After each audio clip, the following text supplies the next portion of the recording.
साग त हामीलाई सबैलाई मनपर्ने खानेकुरा पनि हो। त्यो मध्येमा पनि साग हाम्रो स्वास्थ्यको निम्ति निकै नै राम्रो कुरा पनि हो। नमस्ते साथीहरू, तपाईँलाई स्वागत छ सजिलो किचनमा। यसपालि हामी बेथुको साग बनाउनेछौँ, जो बनाउनको लागि अति नै सहज र खाँदाखेरिमा अति नै स्वादले भरिपूर्ण रहनेछ। च्यानलमा पहिलोचोटि हुनुहुन्छ भने सब्सक्राइब गर्नुहोस्।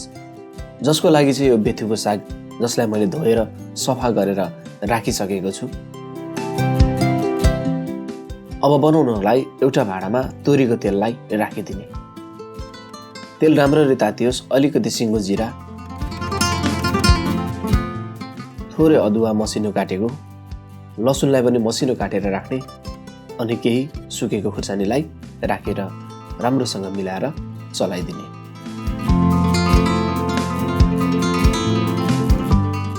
हल्का मात्रामा फ्राई भएपछि यसमा थोरै हिङलाई राखिदिनेछौँ। अलिकति टमाटर राखेर राम्रोसँग मिलाएर चलाइदिने। हल्का मात्रामा टमाटर सफ्ट हुन थालेपछि यसमा अलिकति मसिनो काटेको हरियो खुर्सानीलाई पनि राखेर मिलाएर चलाइदिने।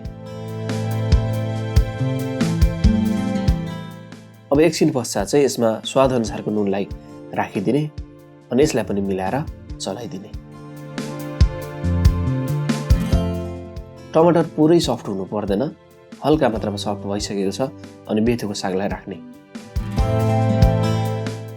सबै सागलाई राखिसकेपछि यसरी चलाइदिने। अनि हामीसँग चाहिँ साग अलिकति धेरै नै पनि छ। यसपालिको साग चाहिँ आफ्नै बारीबाट टिपिएको एकदमै फ्रेस छ र हल्का सफ्ट हुन थालेपछि अलिकति बाँकी रहेको सागलाई पनि यसरी राखिदिने अनि यसलाई पनि मिलाएर चलाइदिने।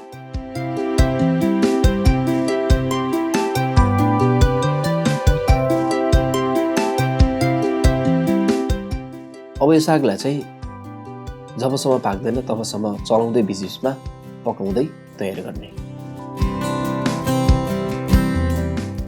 यसरी साग तयार हुन थालेको छ। यसमा अलिकति मकैको पिठोलाई राखिदिने अनि चलाइदिने। मकैको पिठो राखिसकेपछि अति नै स्वादिलो साग हुनलाई मद्दत गर्ने गर्दछ र यसरी मैले तयार पनि गर्दै रहेँ।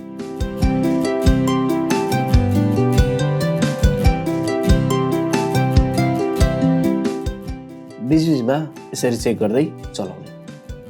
अब यो साग चाहिँ पाकेर तयार भएको छ। अब मैले यसलाई यसरी निकालेर सर्भ गरेँ।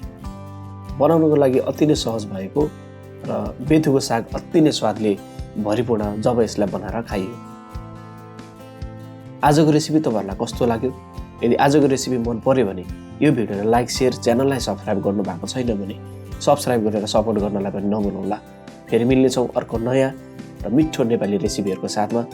तबसम्मको लागि बेथुको साग बनाएर खाँदै गर्नुहोस्। अनि सबैलाई नमस्ते।